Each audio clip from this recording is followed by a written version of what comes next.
Olá, tudo bem? Independente de onde você esteja, o Brasil está passando por campanhas políticas, né?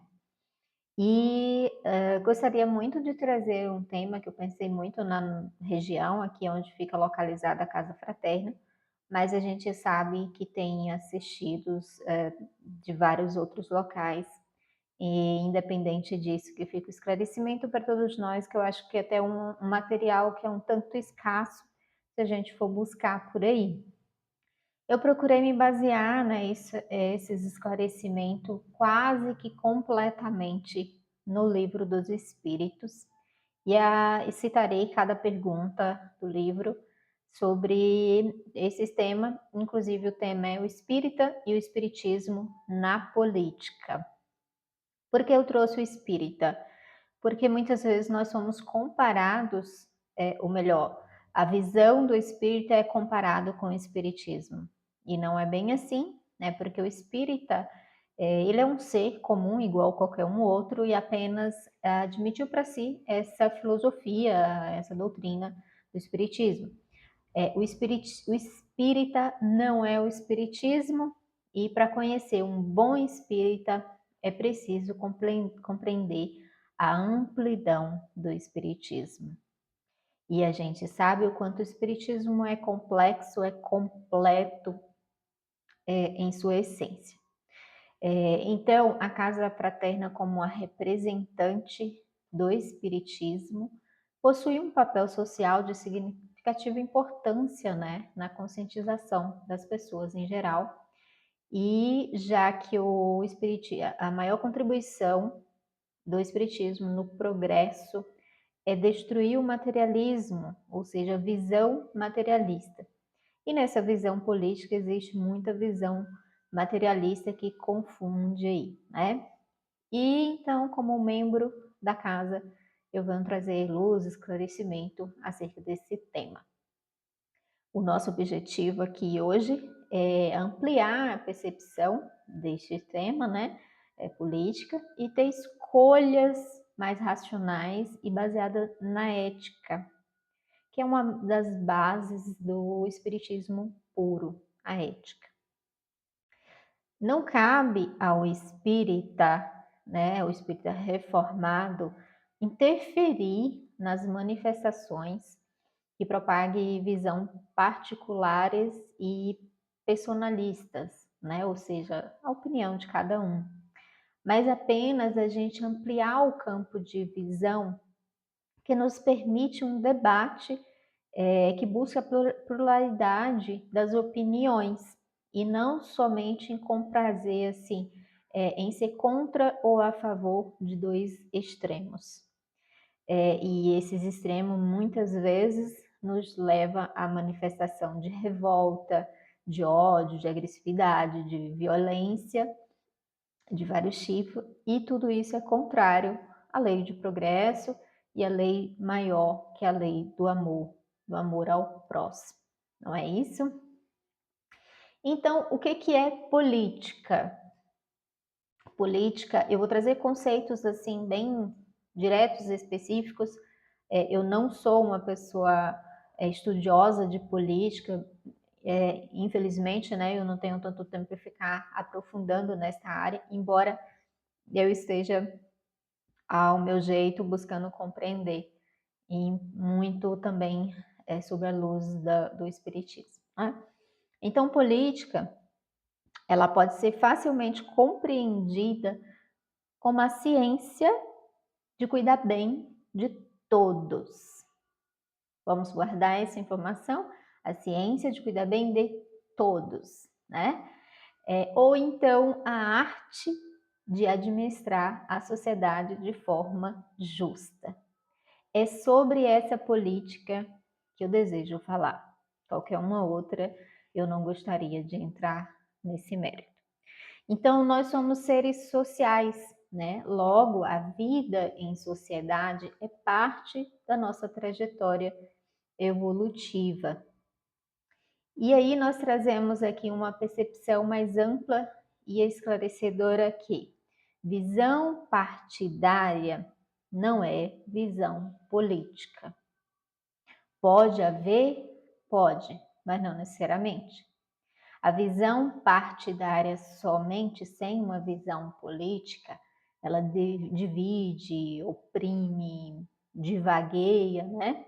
E a visão política une forças, multiplica oportunidades, promove crescimento à sociedade e não somente apoiadores de uma outra ideia. A visão partidária, ela dissemina o egoísmo, a injustiça, a revolta, a divisão. Quando a gente divide, perde força. E a visão política, ela promove participação, cooperação, sustentabilidade e visa o todo e não somente as partes. Ficou claro com relação a isso? É que visão partidária é uma parte, como diz o nome. A política, a visão política é o todo, é a sociedade como um todo. É a visão realmente interessada em melhorar o meio que nós visamos. E aí, assim, indo para um próximo bloco de entendimento, vamos voltar a olhar para os governantes. O governante de um local, como qualquer uma outra pessoa, é um ser encarnado. É um ser que está aqui. O que é encarnada? Ou carne. Encarnada, carne e osso.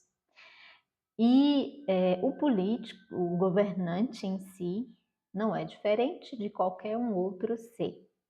E aí, na questão 573 do Livro dos Espíritos, existe uma pergunta assim: em que consiste a missão dos espíritos encarnados? Qual a missão nossa? Todos encarnados. Qual a nossa missão?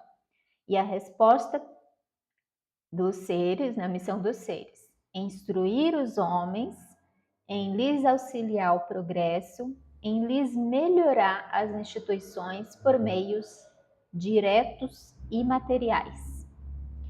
O que cultiva a terra desempenha tão nobre missão como o que governa ou o que instrui.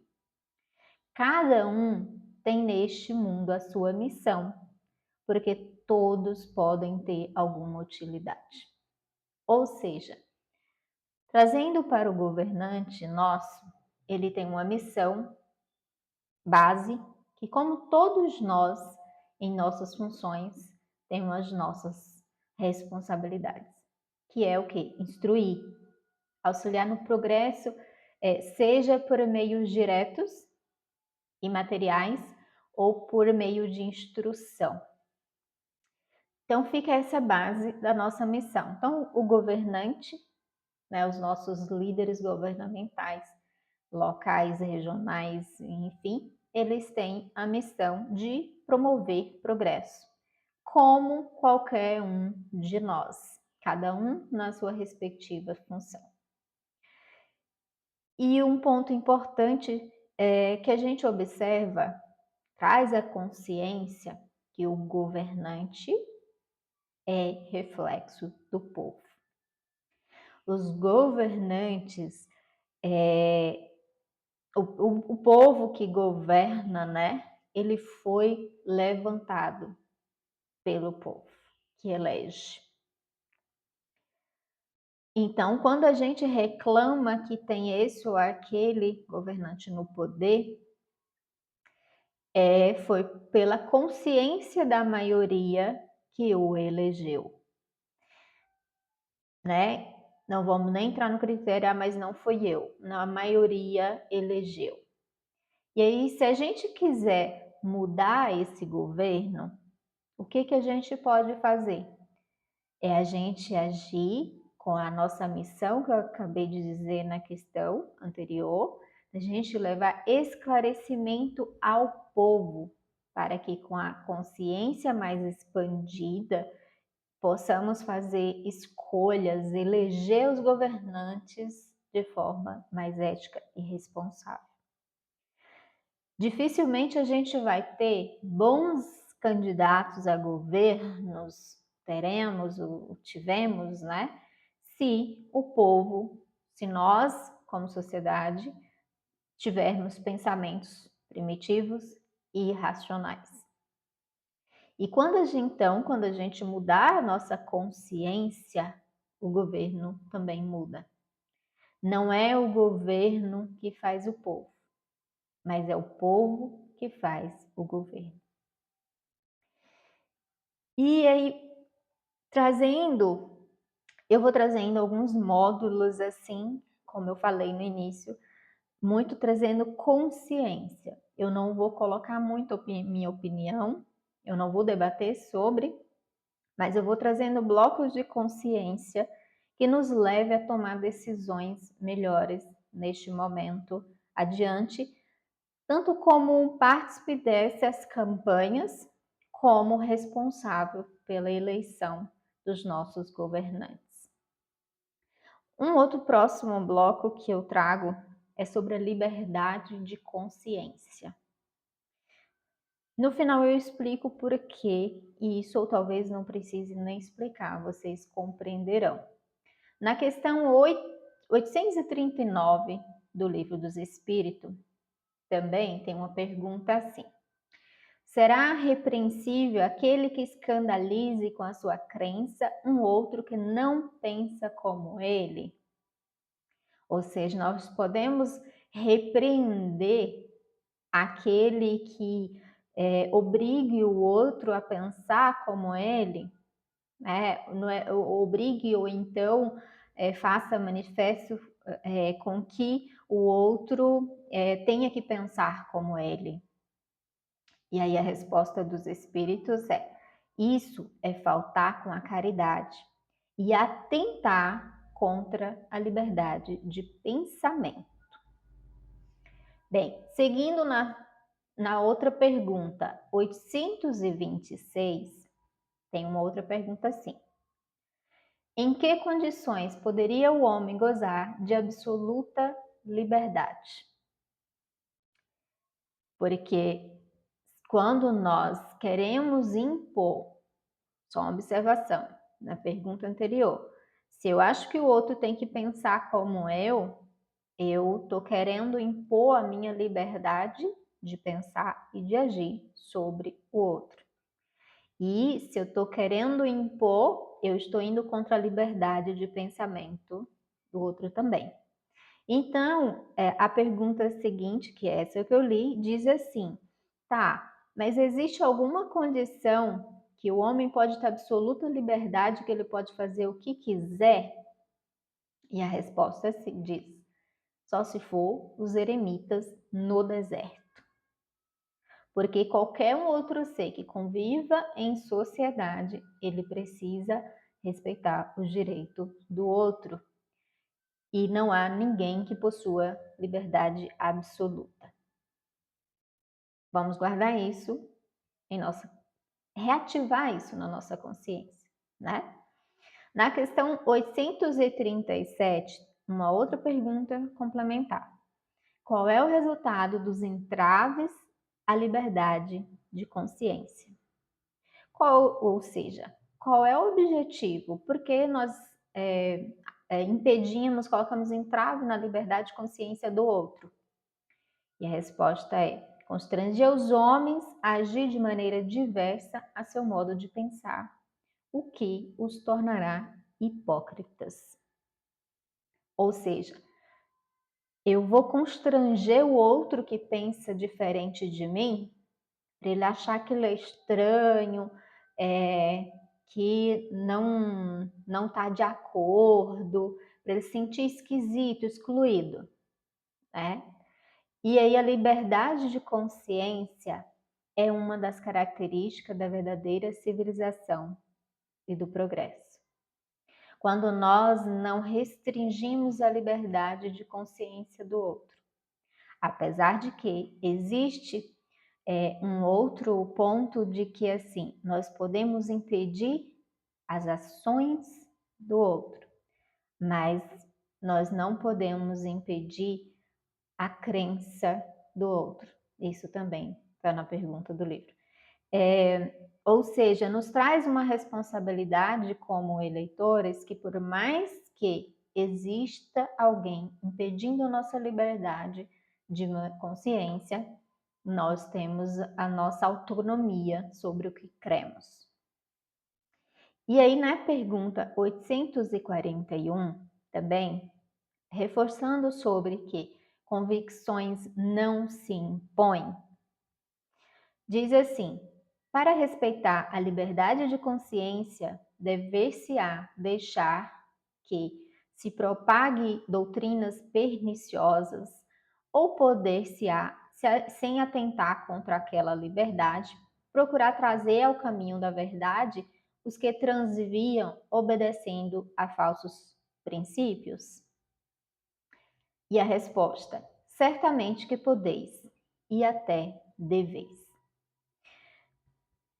Dando continuidade, depois eu faço um apanhado aí, e diz assim: mas ensinai a exemplo de Jesus, servindo-vos da brandura e da persuasão, e não da força, o que seria pior do que a crença daquele a quem desejareis convencer.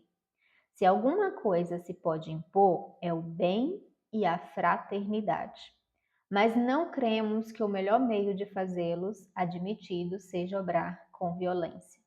A convicção não se impõe. O que quer dizer que nesse meio,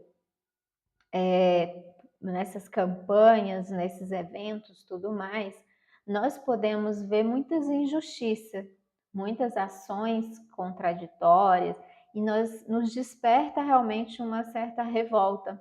Nós achamos justo, não é correto, e, como fala, propaga doutrinas perniciosas, né? Quando a gente vê está propagando mentira, como diz hoje as fake news, né? Que propaga muitas coisas assim, que é feito realmente para nos causar uma revolta e isso desarmonizar-nos.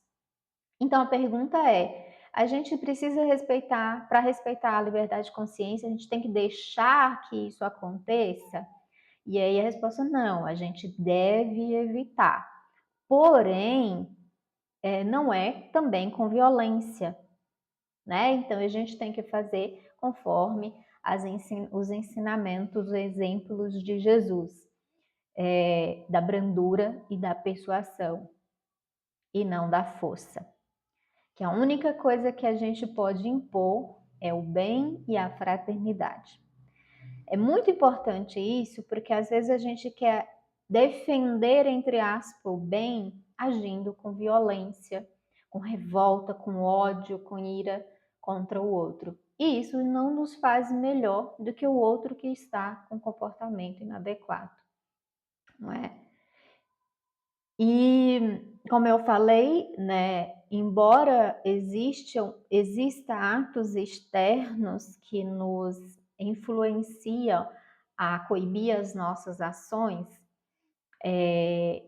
as nossas crenças internas são inacessíveis.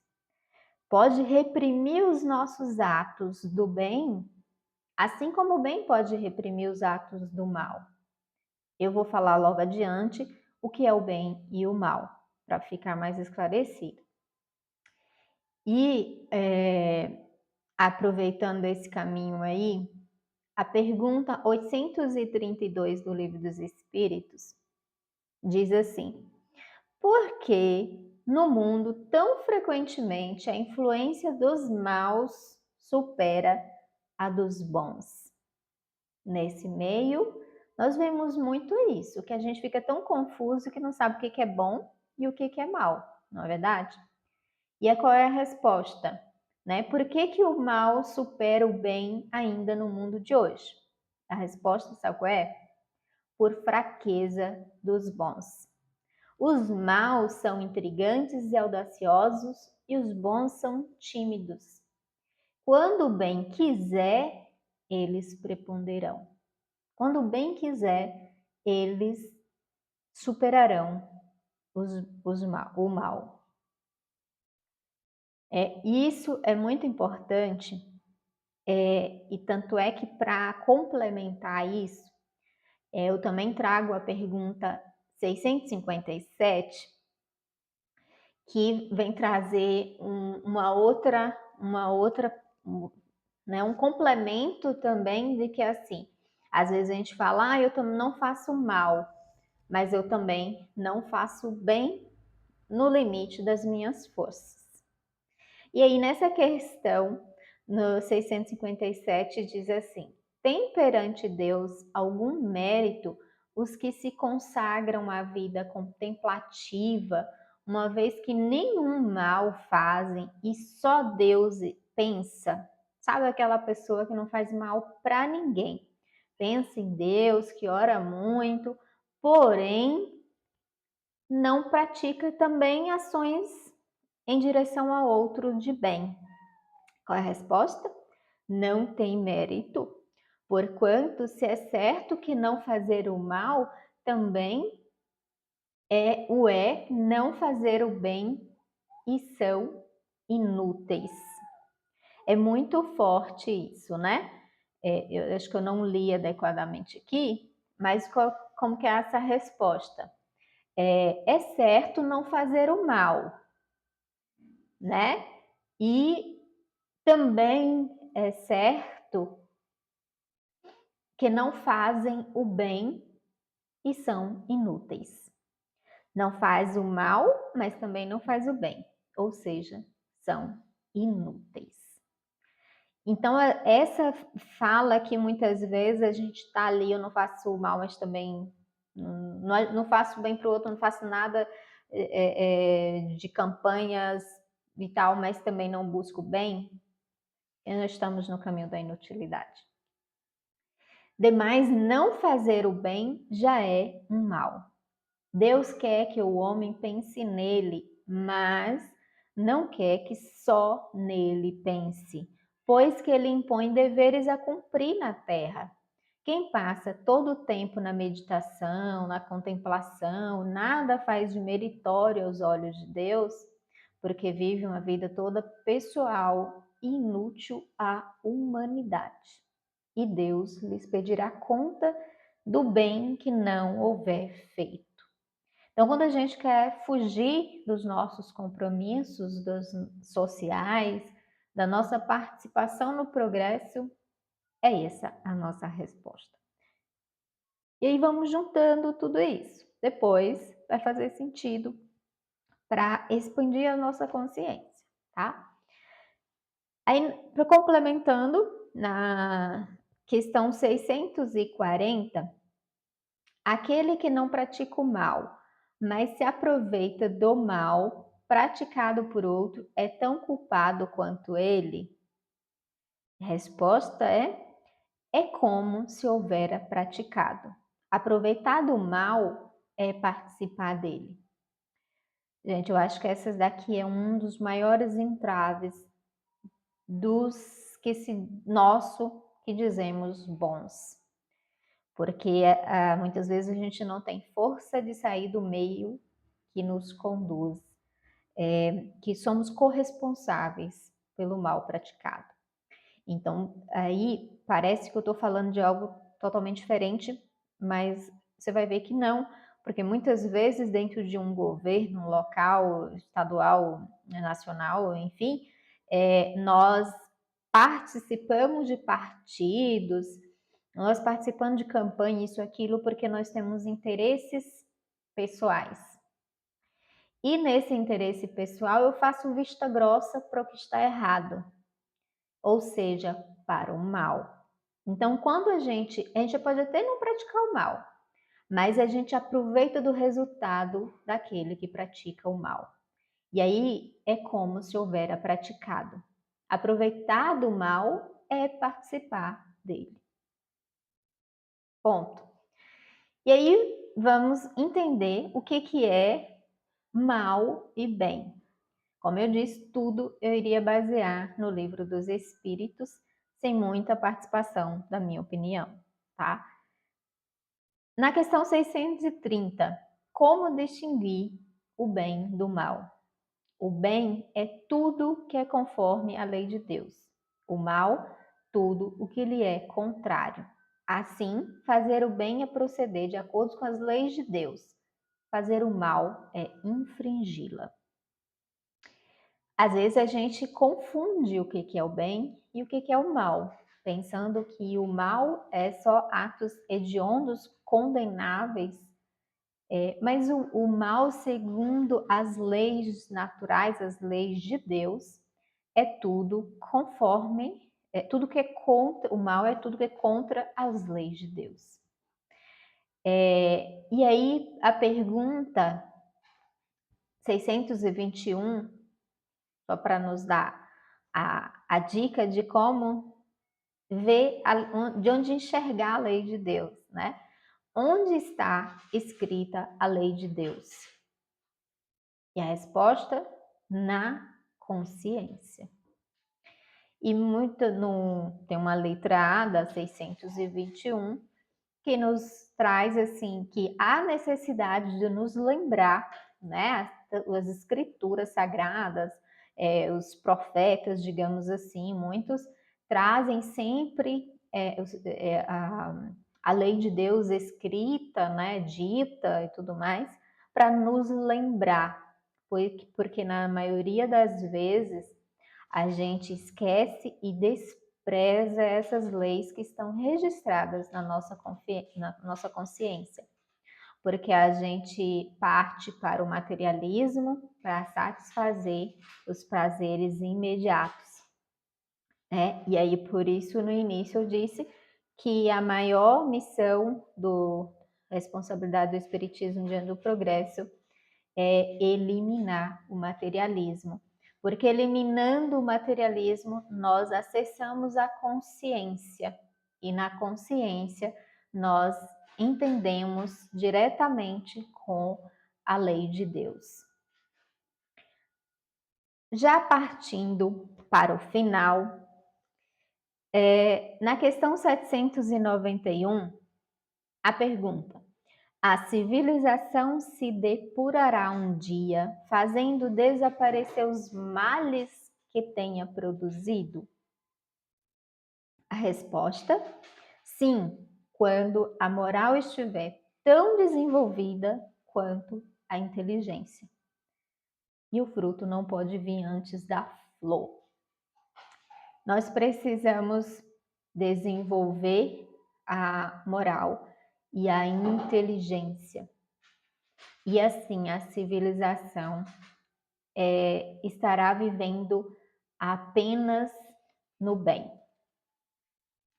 Na questão 1019, que é a última pergunta do Livro dos Espíritos, né? Diz assim: poderá algum dia implantar-se na Terra o reinado do bem? Complementando a outra, né?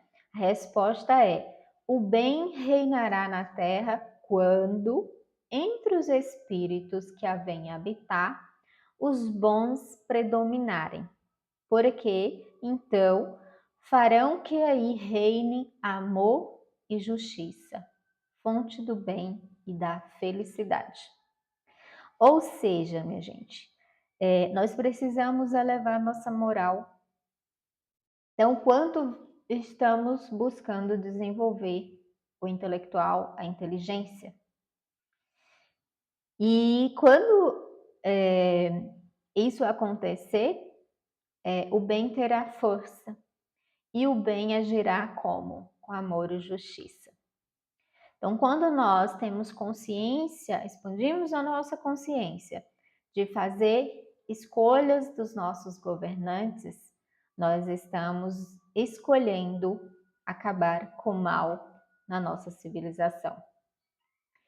Então, um outro ponto que eu gostaria de trazer, até para acalmar alguns corações que são muito, digamos, revoltados, porque há muito abuso de poder nesse meio, né, que não é a política, mas a politicagem e as outros interesses, né? Na questão 806 do Livro dos Espíritos também, a pergunta está assim: É a lei da natureza a desigualdade das condições sociais? Como assim, é natural que a gente tenha desigualdade social? E a resposta, né? Não, é obra do homem e não de Deus. A 810, desculpa, a 807 diz assim: que se deve pensar dos que abusam da superioridade de suas posições sociais para, em proveito próprio, oprimir os fracos. Ou seja, aqueles que abusam dessa superioridade. O que a gente pensar sobre eles? O que você está revoltado, achando muito injusto tudo isso? E aí qual é a resposta? Merecem anátema, ou seja, condenação. Ai deles. Serão a seu turno oprimidos. Renascerão na existência em que terão de sofrer tudo o que tiverem feito aos outros. Eu trago aqui não como meio de aflorar vingança, revolta em vocês, de maneira alguma, mas isso aqui só quer dizer uma coisa na doutrina: lei de ação e reação. Então, tudo que nos acontece, existe uma reação, que às vezes a gente não enxerga no meio material. Mas Deus, na sua justiça infinita e, claro, na sua misericórdia, isso não iria passar assim impune, não por nós, mas pelos que por nós, como se não fôssemos, né? Na verdade, assim, não pelo. Se a gente for o observador da injustiça, Deus está cumprindo a justiça para com o outro, assim como também vai cumprir para com a nossa injustiça. Então, a lei de ação e reação é para todos, todos mesmo.